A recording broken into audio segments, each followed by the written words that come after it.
our lesson through the book of Numbers. And we don't, I don't think we're going to finish tonight. I'm just being optimistic there. You know, if we can get halfway done, I'll be pleased. But there's again, like Leviticus, like Exodus, there's just a lot there. And even though we're doing an overview through the book of Numbers, as we're doing through each book of the Bible, it's just hard to get through all, even all the highlights in one service. I'm actually kind of proud of myself for doing as well as I have been in getting through this, because I do like to get into the details of things, and this is just a little bit different from what I usually do. So anyway, Numbers 33 and verse number 1 is going to be our text verse. And so let's read this. It says, "These are the journeys of the children of Israel, which went forth out of the land of Egypt with their armies under the hand of Moses and Aaron." And so what we have here is Numbers. It is the book of pilgrimage, because it really does detail a lot of the travels of the nation of Israel through the wilderness. And so between the last chapter of Exodus and the first chapter of Numbers, a month elapses, and the book of Leviticus intervenes. Isn't that amazing? Because as you read through it, you think, oh man, this is a long time being covered here. And really, it's not that much. But when you get to the book of Numbers, things slow down. Or speed up, depending on how you look at it. But they slow down in that they don't cover such a short period of time. It covers a period of about 38 years. That's amazing. So you have two books, Exodus, the end of Exodus, and all the book of Leviticus, all the way into the first chapter of Numbers. That's just 1 month. And then all of a sudden it takes 38 years to get to the end of the book of Leviticus. Now, it won't take us 38 years to cover all of this, but anyway, that's what the book covers. The name of the book comes from the two numberings recorded in the pages of the book of Numbers. And it's important to bear in mind that the generation numbered at the beginning of the book of Numbers is not the same generation that is numbered at the end of the book of Numbers. The tragic failure that occurs to Israel in Kadesh Barnea to press into Canaan, their failure to press into Canaan and possess the promised land, occurs between the two numberings. And the disbelieving generation is condemned to wander in the wilderness until they're all dead. And that's what happens. So there's the numbering of the nation of Israel, of the fighting men of Israel, before Kadesh Barnea. When it is the numbering of those who should have gone into the promised land. And then at the end of the book of Numbers, you have a second numbering, and these are the ones who actually did, the next generation, who actually did go into the promised land. The only two men to escape the judgment that befell the older generation, is Joshua and Caleb. Those are the only two that were allowed to go ahead and cross into Canaan and to go through the conquest and to even inherit there in the land of Canaan. In Numbers chapter 14 and verse number 30, the Bible says, "Doubtless ye shall not come into the land concerning which I swear to you I swear to make you dwell therein, save Caleb the son of Jephunneh and Joshua the son of Nun." Those two, that's the only exceptions. Everybody else, you're condemned. And as part of what we were talking about Sunday, the fact that even though we might confess sin, there are still consequences. And that's what happened. Because you find that the day following, they said, "Oh, we've sinned and we're going to now go do what God wanted us to do." And Moses said, "No, it's too late. You disobeyed, and yes, God's going to forgive your sin. Now, you understand that you were wrong, and God will forgive your sin, but the consequences of that sin still remain." That's just like, you do something to someone and you hurt them, you cause bodily harm to them, and you say, I'm so sorry, will you forgive me? Well, they may well forgive you, but the bodily harm you've caused still remains. That does not change. And also the consequences sometimes that comes from that. For example, if you're in a car accident, you may still get a ticket. You may be charged criminally in different things. You may be taken to court civilly for the expenses that you cause, and so on. And so forgiveness and consequences are not necessarily the same thing. We look at it as the same thing because we say, oh, I'm forgiven of my sin, therefore there are no consequences to sin. No, that's really not true.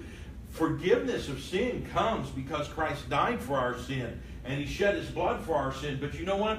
It is God's mercy and God's grace that takes away the consequences of sin. Not simply, oh, I'm forgiven, therefore there are no consequences. It's God's mercy and grace that takes away the consequences and gives us eternal life and eternal hope. But anyway, let's go on. The lesson of the book of Hebrews, or the lessons, are full of interest and are of a very practical nature. And we'll take note of that as we go through them. But Leviticus dealt with the believer's worship and purity, with the believer's holiness. Exodus deals with the believer's salvation. Leviticus deals with the believer's holiness. And Numbers deals with the believer's walk and pilgrimage.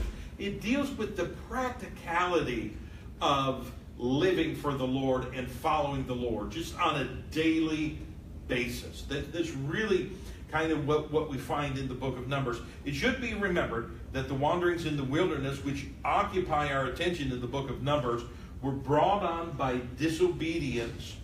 God had a way through the wilderness which would have brought Israel into immediate possession of Canaan, but unbelief always robs us of the present enjoyment of salvation.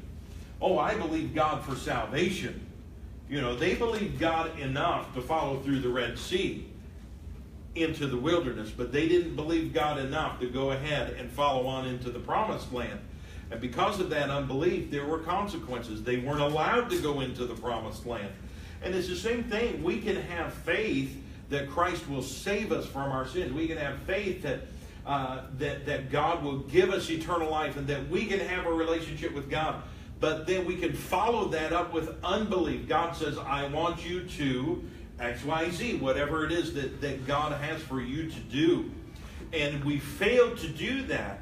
Well, what that is going to do, that disobedience because of unbelief, what that's going to do is cause us to miss out on the present enjoyment of salvation. For example, we understand that the first step of obedience after someone is saved is baptism. Baptism doesn't save, it doesn't wash away sin, it doesn't provide grace for us, but it is the first step of obedience. It is the first proof, essentially, that we have truly trusted Christ. Baptism is. But there are a lot of people who, they don't believe God. Oh, I don't have to be baptized to go to heaven. Well, that's true. But because they don't have to be baptized to go to heaven, they think they don't have to be baptized at all. And so they start off their Christian life in disobedience. And so because of that, then they miss out on so much enjoyment, so much joy that God could give them. And they miss out on having the full relationship with God that they could have because they disobeyed. And they continue to disobey when they continue to say, well, I don't need to be baptized. That's not for me.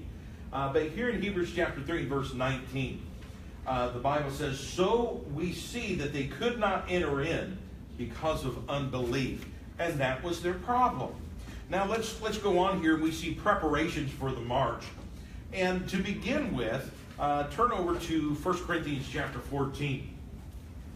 To begin with, we find that God is a God of order. God is not a messy God. Now, we are messy people. I'm just talking about naturally speaking. We are messy. We don't think cleanly, by which I mean we don't think A to B. We think A to B with C, D, E, F, and G all mixed in the middle. We do not think in order. We're very disorganized in every part of our life. But God is not that way. God is a God of order. And when God does things with order. When God created the heavens and the earth, God created it with order.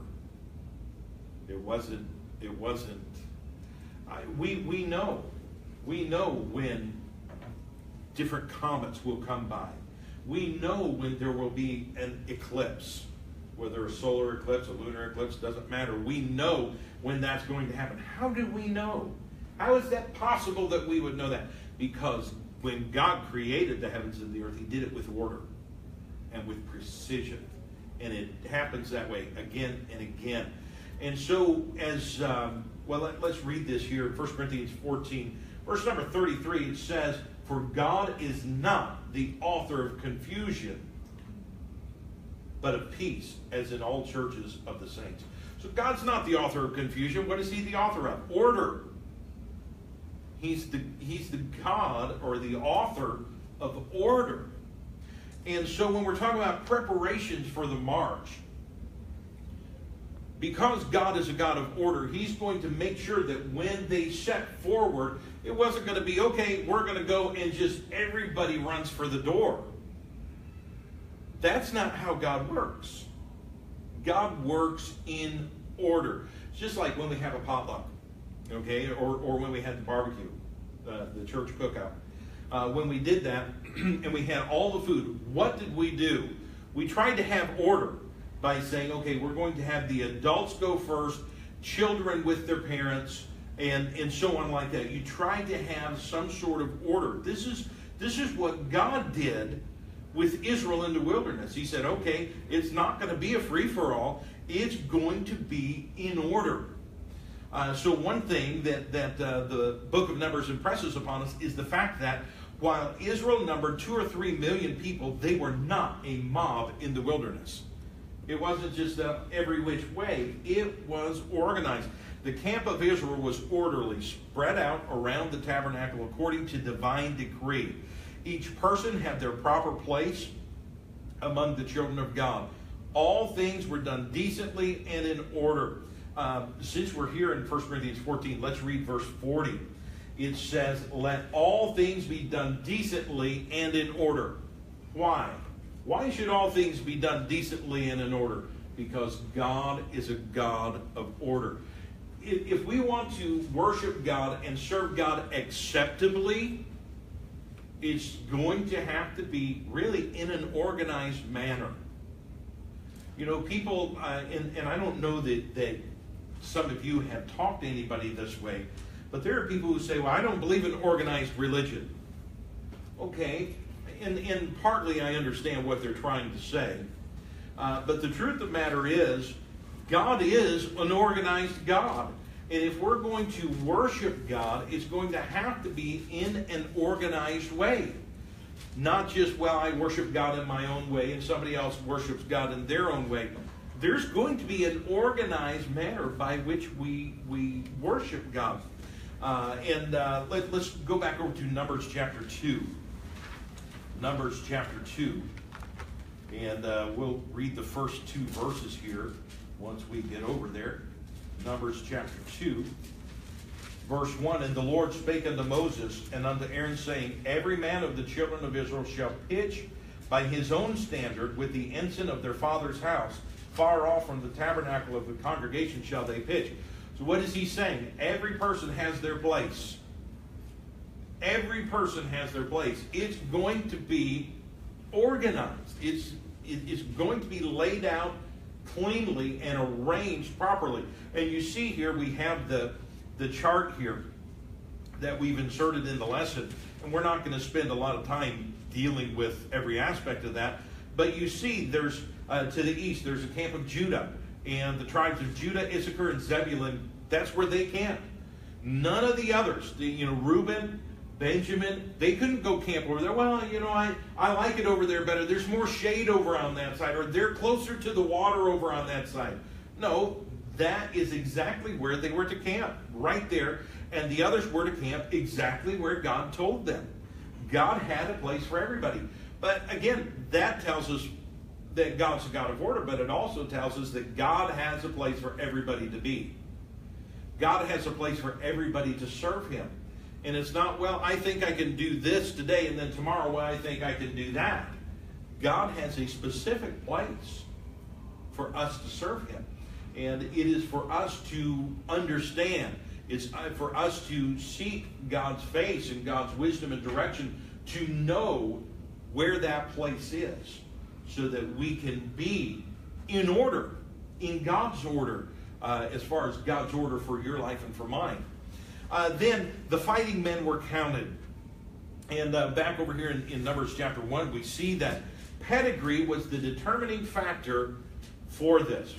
What do we mean by pedigree? We mean pedigree as in, like dogs. Dogs have a pedigree, when they're, full bred. Is that what it's talking about? In a way, yes. In a sense, yes. That is what it means. It means that they were not mixed race, but they were full-blooded, full-bred Jews. Not, I'm partly Egyptian, and my dad was a Jew, my mom was Egyptian, or whatever. But they had to show their pedigree. They had to prove that, yes, I am one of the nation of Israel. I have citizenship papers, right? That's kind of what that's talking about, really. I have my citizenship papers. I have my pedigree. Numbers 1 and verse number 18 says this, and they assembled all the congregation together on the first day of the second month, and they declared their pedigrees after their families by the house of their fathers, according to the number of the names from 20 years old and upward, by their polls.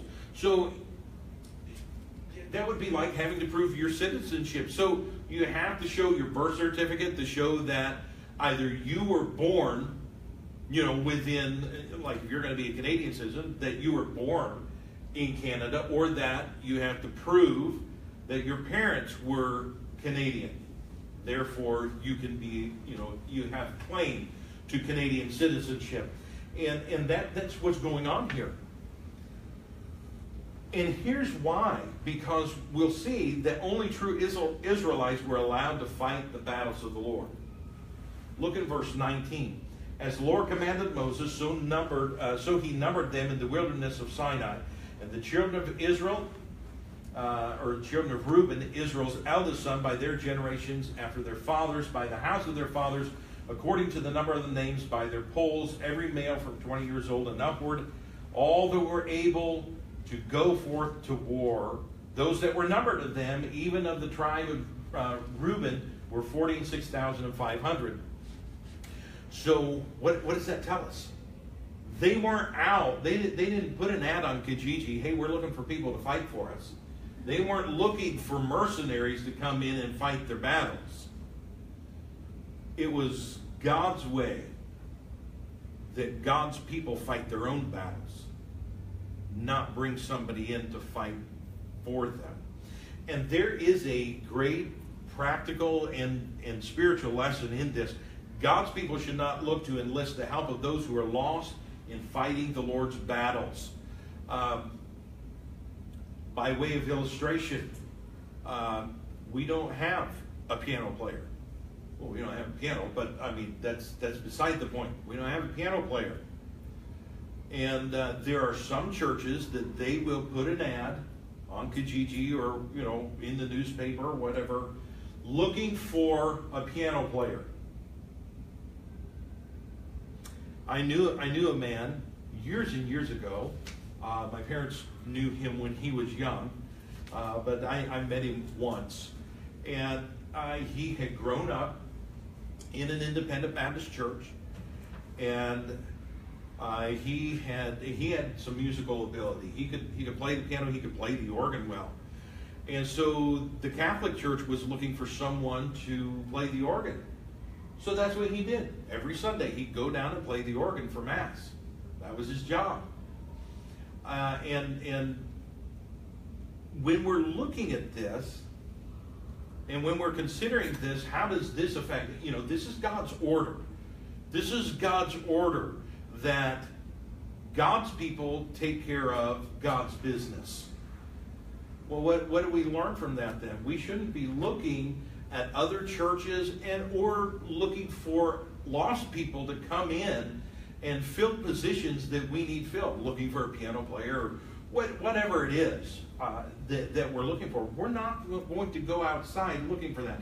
The same thing as a church. If we're looking, for example, to buy a building or to rent a larger facility, and of course, to rent a larger facility, obviously we need more people, but it would cost more than what we're paying for this area here.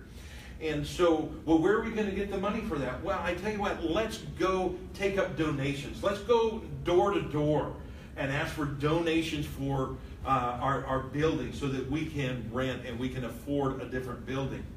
Is that what we're going to do? No, it's not, because God's way is for God's people to do those things, to fight the Lord's battle, not that we go look for somebody else to pay our way or to fight our battles for us.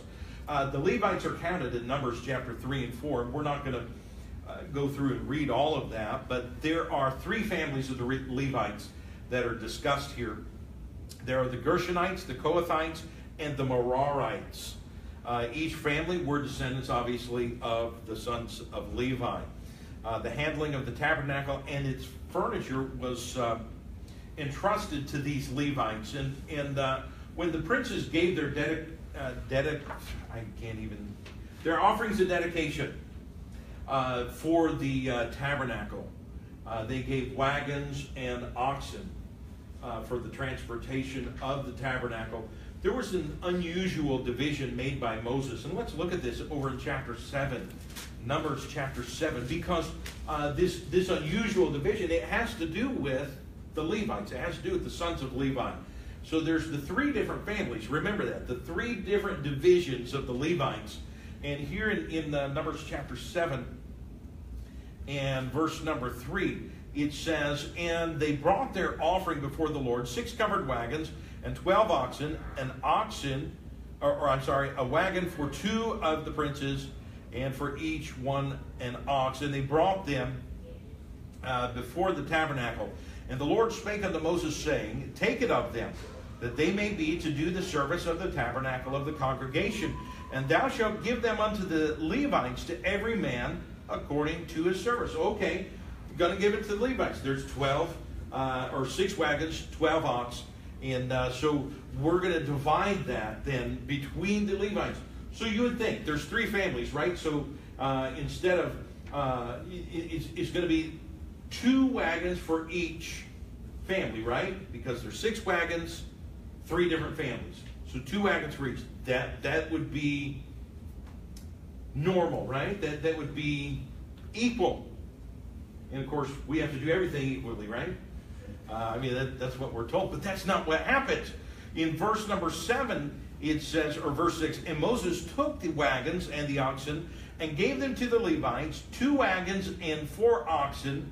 He gave unto the sons of Gershon according to their service, and 4 wagons and 8 oxen he gave unto the sons of Merari, according to their service, under the hand of Ithamar, the son of Aaron the priest."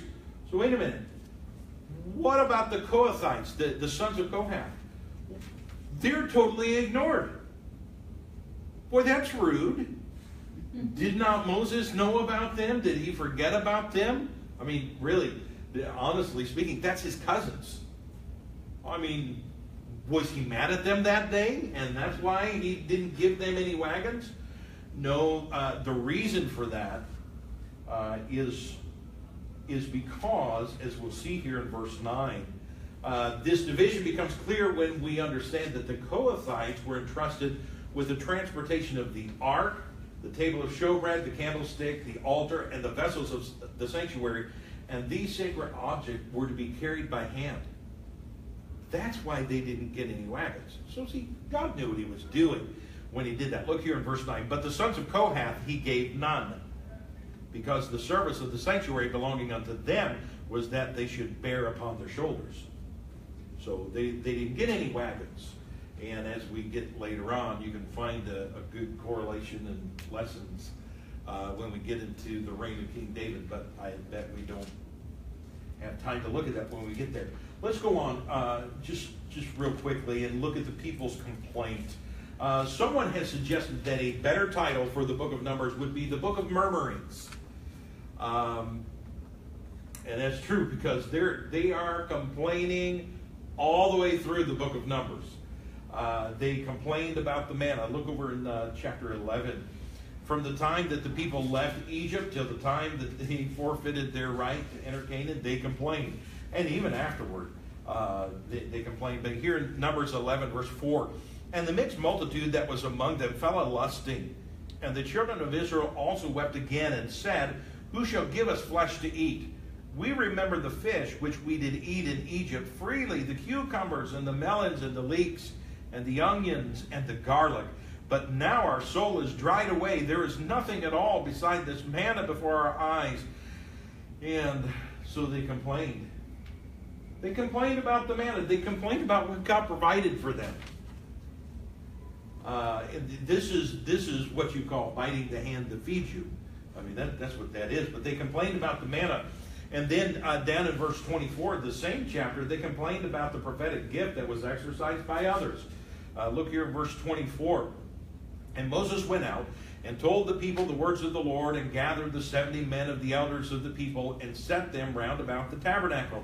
And the Lord came down in the cloud, and spake unto him, and took of the Spirit that was upon him, and gave it unto the 70 elders. And it came to pass that when the Spirit rested upon them, they prophesied and did not cease. I'm having trouble tonight. I don't know why. Verse 26, but there remained 2 of the men in the camp. The name of the one was Eldad, the name of the other Medad. And the Spirit rested upon them, and they were of them that were written, but went not out unto the tabernacle, and they prophesied in the camp. And there ran a young man and told Moses and said, Eldad and Medad do prophesy in the camp. What is he doing? He's tattling. Can you believe it? They're of the 70 that were numbered. They were the ones that were supposed to receive of your Spirit. And here they are doing the same thing that the other 68 are doing. Isn't that terrible? It's one of those situations where nothing was going to make them happy. They're just complaining all the time. Then look in chapter 12 and verse 1. They complained about Moses' marriage to a foreigner. Here in chapter 12 and verse 1, and Miriam and Aaron spake against Moses because of the Ethiopian woman whom he had married, for he had married an Ethiopian woman. So here, Miriam and Aaron, that's his brother and sister. So it wasn't like, well, it's the children of Israel, but at least his family loved him. No, even his family complained about him. And so, they're just complaining. Look in chapter 13. They complained about the promised land. God said, I'm going to give you a land that flows with milk and honey. And so they sent the 12 spies, as we know, into the land. And they came back and said, yes, it's a land that flows with milk and honey, but... And then they went on to complain about what God was giving them. Giving them. They didn't have to pay for it. They didn't have to work for it. They just had to go in and possess it. And they complained. Look here in chapter 13 and verse 26. And they went and came to Moses and to Aaron and to all the congregation of the children of Israel unto the wilderness of Paran to Kadesh, and brought back word unto them and unto all the congregation, and showed them the fruit of the land. Well, you remember, it took 2 of them to carry a cluster of grapes back from the promised land. So that here they are showing this. Man, that had to be an amazing thing to see. In verse 27, and they told them, and they told him and said, we came unto the land whither thou sentest us, and surely it floweth with milk and honey, and this is the fruit of it. Look how amazing this is. This is great. Nevertheless, verse 28. In other words, yeah, it's good, but nevertheless, the people be strong that dwell in the land, and the cities are walled and very great. And moreover, we saw the children of Anak there. The Amalekites dwell in the land of the south, and the Hittites, and the Jebusites, and the Amorites dwell in the mountains, and the Canaanites dwell by the sea, and by the coast of Jordan. And so mourn and complain. Now look down in chapter 14, verse 1. And all the congregation lifted up their voice and cried, and the people wept that night. And all the children of Israel murmured against Moses and against Aaron. And the whole congregation said unto them, Would God that we had died in the land of Egypt, or would God we had died in the wilderness? And wherefore hath the Lord brought us unto this land to fall by the sword, that our wives and our children should be a prey? Were it not better for us to return into Egypt? Man, that's all they knew to do was complain. Complain, complain, complain. But you know what we learned from that? Do we learn that Jewish people are complainers? Is that what we learn? Not really. What we really learn is that they're not any different than you and I. I mean, really, that's what it is. Because we complain, right? We complain all the time. Last week when it was hot, did we complain? Say, man, it's hot. I wish I had an air conditioner. Did we complain? I'd like to say, no, we didn't complain at all. We were thankful for everything that God provided for us. No, we probably did exactly like the children of Israel would have done.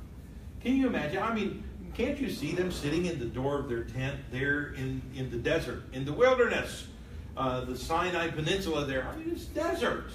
It's hot. Can't you see them sitting in the door of their tent complaining, man, it's hot here. We're supposed to be going to a land flowing with milk and honey. Milk and honey you don't find in the desert. And can't you just hear them complaining about those things?